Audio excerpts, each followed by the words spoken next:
Chennai AGM மருத்துவமனையில் உயிருக்கு போராடி கொண்டிருந்தாள் சாந்தி. தவறு அவளுடையது அன்று. சாலையோரத்தில் இருந்த ஒரு இளநீர் கடையில் இளநீர் வாங்கி குடித்து கொண்டிருந்தாள். ஆனால் அப்போது அந்த சாலையில் நடந்த விபத்தினால் எதிர்பாராத விதமாக ஒரு கார் அவளை மோதியது. வயிற்றில் பலத்த அடி. வயிற்றில் மட்டும் அன்று, ஆம், கிரி சாந்தி தம்பதியினரின் கனவிலும் வாழ்விலும் பலத்த அடி. திருமணமாகி 7 ஆண்டுகள் ஆகியும் குழந்தை பாக்கியம் இல்லை. பார்க்காத மருத்துவர் இல்லை, ஏறாத கோவில் இல்லை, வேண்டாத கடவுள் இல்லை. அப்படி இருந்த நிலைமை அடுத்த சில மாதங்களில் மாறியது. 3 மாதங்களுக்கு முன் கருவுற்றாள் சாந்தி. இந்த செய்தியை கேட்டு கிரியின் தந்தை ஜெயகோபாலும் தாய் சுந்தரியும் அடைந்த மகிழ்ச்சிக்கு அளவே இல்லை. சாந்தியோ தன்னை விட்டு பிரிந்து சென்ற தன் தந்தையோ தாயோதான் தனக்கு பிறக்கப் போவதாக நினைத்து மகிழ்ச்சியுடன் கூடிய எதிர்பார்ப்பில் இருந்தாள். ஆனால் பாவம், இன்று இப்படி ஒரு அசம்பாவிதம் நிகழ்ந்துவிட்டது. சாந்தியின் பையில் இருந்த கைபேசியை எடுத்து அதிலிருந்த எண்ணை பார்த்து சாந்தியின் நிலைமையை பற்றி அலுவலகத்தில் இருந்த கிரிக்கு தகவல் சொல்லப்பட்டது. அடுத்த அரை மணி நேரத்தில் அவன் அந்த மருத்துவமனைக்கு வந்தான். அப்போது சாந்திக்கு ஆபரேஷன் நடந்து கொண்டிருந்தது. நடந்ததையெல்லாம் கிரி தன் பெற்றோரிடம் சொல்ல அவர்களும் அடுத்த சில நிமிடங்களில் அந்த மருத்துவமனைக்கு வந்தனர். மூவரும் இஷ்ட தெய்வங்களை வேண்டிக் கொண்டிருந்தனர். இடையில் சொந்தங்களிடமிருந்து வந்த அழைப்புகளை ஏற்று நடந்த விவரத்தை சொல்லிக் கொண்டிருந்தனர்.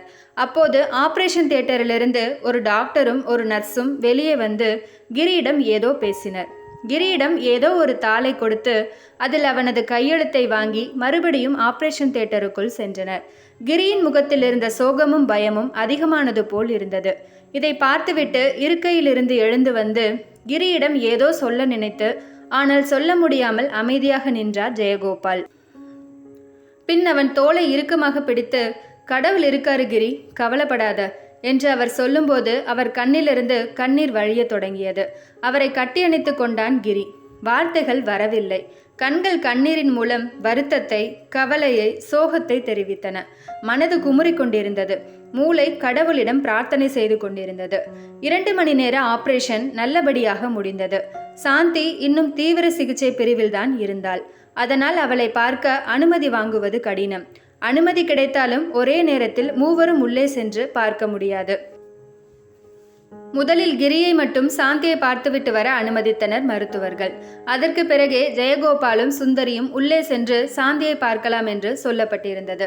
வீட்டுக்கு போகும்போது திருவான்மியூர் மருந்தீஸ்வரர் கோவிலுக்கு சென்று அர்ச்சனை செய்துவிட்டு உண்டியலில் 1001 ரூபாயை போட்டுவிட்டுத்தான் வீட்டுக்கு போக வேண்டும் என்று ஜெயகோபாலிடம் சுந்தரி சொல்ல அதற்கு ஜெயகோபாலும் சரி என்பது போல தலையசைத்தார். சாந்தி வீடு திரும்ப 1 வாரம் ஆனது. கிரிதான் அவளை மருத்துவமனையிலிருந்து அழைத்து வந்தான். நேரம் காலை 10:30 மணி.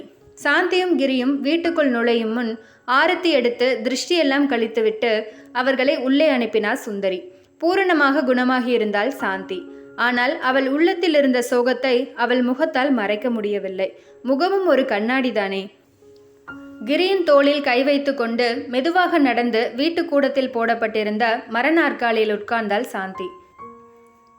ஜெயகோபால் உள்ளே இருந்து அவளுக்கு தண்ணீர் எடுத்து வர ஆரத்தி தட்டில் இருந்த நீரை வெளியே கொட்டிவிட்டு சுந்தரியும் அப்போது கூடத்திற்கு வந்தார். அப்பா, இங்க வந்து உட்காருங்க. அம்மா, நீங்களும் வாங்க, உங்க 2 பேர்கிட்டையும் ஒரு முக்கியமான விஷயத்தை பத்தி பேசணும் என்று சொன்னாள் சாந்தி. என்னம்மா, வந்தது வராததுமா முக்கியமான விஷயம் பேசணும்னு சொல்ற? கொஞ்ச நேரம் ஓய்வு எடுத்துக்கோ, சாயங்காலம் பேசிக்கலாம் என்றார் ஜெயகோபால். இல்லப்பா, இப்பவே பேசிடலாம், தயவு செஞ்சு நான் சொல்றத கேளுங்க. சரிம்மா, சொல்லு, எதுவா இருந்தாலும் பதட்டப்படாம சொல்லு. கிரிக்கு நீங்க வேற ஒரு கல்யாணம் பண்ணி வைக்கணும்னு நான் ஆசைப்படுறேன். செய்வீங்களா? கண்கள் கலங்கின, குரல் நடுங்கியது. இதை சற்றும் எதிர்பார்க்கவில்லை ஜெயகோபாலும் சுந்தரியும். சுந்தரி அதிர்ச்சியில் உறைந்து போனார். ஜெயகோபால் தன்னை கொஞ்சம் ஆசுவாசப்படுத்தி கொண்டு, ஏம்மா, என்னாச்சு? ஏன் திடீர்னு இப்படியெல்லாம் பேசுகிற? நாங்கள் ஏதாவது தப்பு பண்ணியிருந்தா எங்களை மன்னிச்சிடுமா?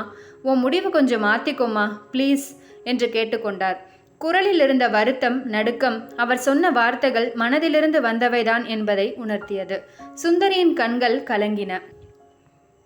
இல்லப்பா, நான் கிரியை உண்மையாக நேசிக்கிறேன். என்னால் அவர் கஷ்டப்படக்கூடாது. அதனால தான் அவருக்கு இன்னொரு கல்யாணம் பண்ணி வைங்கன்னு சொல்கிறேன். ஜெயகோபாலையும் சாந்தியையும் மாறி மாறி பார்த்து கொண்டிருந்தார் சுந்தரி. வார்த்தைகள் தொண்டையிலேயே சிக்கி கொண்டன, வெளியே வரவில்லை. அப்படி என்ன கஷ்டப்பட போறான் கிரி? நீங்கள் 2 பேரும் இத்தனை வருஷம் சந்தோஷமாக குடும்பம் நடத்தினது எங்களுக்கு தெரியும். ஒருத்தர் மேலே ஒருத்தர் எவ்வளோ பாசமாக நடந்துப்பீங்க. இப்போ எங்கேருந்து இன்னொரு கல்யாணம் பண்ணுற பேச்சு வந்தது? கிரி உங்ககிட்ட சொல்லலையாப்பா? அம்மா உங்களுக்கும் நான் எதனால் சொல்கிறேன்னு தெரியலையா? இல்லையம்மா, என்னாச்சு சொல்லேன். கிரி நீயாவது சொல்லேன்டா. அப்போது கிரி, நான் ஹாஸ்பிட்டல் இருந்தப்போ ஒரு தாளில் கையெழுத்து போட்டது ஞாபகம் இருக்கா என்று ஜெயகோபாலை கேட்டான். ஆமாம், அதுக்கு என்ன இப்போ? நடந்த விபத்துனால சாந்தியோட கரு களைஞ்சு போய் அவளோட கருப்பையும் ரொம்ப சேதமாகி இருந்தது. அந்த கருப்பையை எடுக்கலைன்னா சாந்தியை காப்பாற்ற முடியாதுன்னு சொல்லியிருந்தார் டாக்டர். இந்த ஆப்ரேஷன் ரிஸ்கான ஒன்று. அப்படி அந்த கருப்பையை எடுக்கும்போது அவளுக்கு ஏதாவது ஆச்சுன்னா அதுக்கு ஹாஸ்பிட்டல் பொறுப்பில்லை அப்படிங்கிற விஷயந்தான் அந்த தாளில் இருந்தது. அதை படித்து பார்த்து கையெழுத்து போட்டேன். இதை பற்றி தான் இப்போ சாந்தி சொல்கிறா. அதிர்ச்சியாக இருந்தது ஜெயகோபாலுக்கும் சுந்தரிக்கும். பூகம்பமே வெடித்தது போல் இருந்தது. தன் மருமகளுக்கு இப்படி ஆகிவிட்டதே என்ற வருத்தத்தில், சோகத்தில் அவர்களால் எதுவுமே பேச முடியவில்லை. கிரி பேச்சை தொடர்ந்தான். அதுக்கு நான் சொன்னேன், உனக்கு நான் குழந்தை, எனக்கு நீ குழந்தை அப்படிங்கிற சினிமா வசனம் எல்லாம் நான் சொல்ல மாட்டேன். எத்தனையோ அநாத ஆசிரமங்கள் இருக்குது. அதில் எத்தனையோ முத்து முத்தா குழந்தைங்க இருக்குது. அதில் 1-2 நாம் தத்தெடுத்துக்கலாம். இந்த 2வது கல்யாண பேச்செல்லாம் பேசாதன்னு சொன்னேன் அப்பா என்றான் கிரி. அப்போது சாந்தி, தத்து எடுக்கிறதெல்லாம் சரி வராது, குழந்தை எப்படி ஒட்டும், இரத்த பாசம் இருக்காதே என்றாள். அப்போது சுந்தரி, அதெல்லாம் இல்லைம்மா, நாம தான் பாசம் அன்பு எல்லாத்தையும் ஊட்டி வளர்ப்போமே, பயப்படாதம்மா, நாங்கள் எல்லாரும் இருக்கோம். இந்த மாதிரி 2வது கல்யாணம் அது இதுன்னு தயவு செஞ்சு உளராத என்று சொல்லி சாந்தியின் அருகில் வந்து அவள் தலையை தன் மீது சாய்த்து கொண்டார். சில நிமிடங்கள் அப்படியே இருந்தனர் அனைவரும். எதுவும் பேசவில்லை. சாந்திக்கு தன் தாயின் மீது தலை சாய்த்து வைத்திருப்பது போன்ற உணர்வு. இது உங்கள் வாழ்க்கை, நீங்கள் தான் முடிவு செய்யணும். மனசு விட்டு பேசுங்க, அப்புறம் உங்கள் முடிவை எங்ககிட்ட சொல்லுங்க. அதுக்குள்ளே நானும் அம்மாவும் பக்கத்தில் இருக்க முருகர் கோவிலுக்கு போயிட்டு வரோம் என்று சொல்லி சுந்தரியை கிளப்பி கொண்டு அங்கிருந்து வெளியே சென்றார் ஜெயகோபால். கோவிலை வந்தடைந்தனர் இருவரும். உள்ளே நுழைந்தவுடன், என்னங்க நம்ம பையன் தெளிவாக இருக்கான், ஆனால் தத்தெடுக்கிறதுக்கு சாந்தி மறுக்கிறாளே, முடிவை மாத்திப்பாளா என்று ஆதங்கத்துடன் கேட்டார் சுந்தரி. அதற்கு ஜெயகோபால், நம்ம பையன் சாந்தியின் மனசை மாற்றி நல்ல வழிக்கு கொண்டு வந்துடுவான், குழந்தையும் தத்தெடுப்பாங்க, கவலைப்படாத, புரியுதா என்றார். அது எப்படிங்க இவ்வளோ நம்பிக்கையோடு சொல்றீங்க என்று சுந்தரி கேட்க, ஜெயகோபால் தன் பர்சில் இருந்த ஒரு தாளையும் ஒரு புகைப்படத்தையும் எடுத்து சுந்தரியிடம் காண்பித்தார்.